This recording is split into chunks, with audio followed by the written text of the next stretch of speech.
Hey friends, if you wish to change the default font and size in the Firefox browser, then please watch this video. I will guide you through the procedure. Right click on Firefox and open it, or open it in any manner that you want to.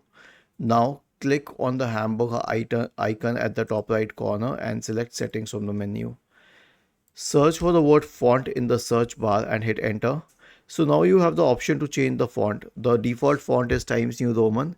You can change it to anything. You can change it to Arial if you want to, and the size to anything else that you want to. Now you also have advanced settings if you click on it.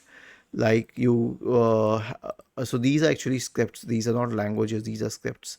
So you can change it to for different scripts. The script for English, Spanish, French, etc. is Latin.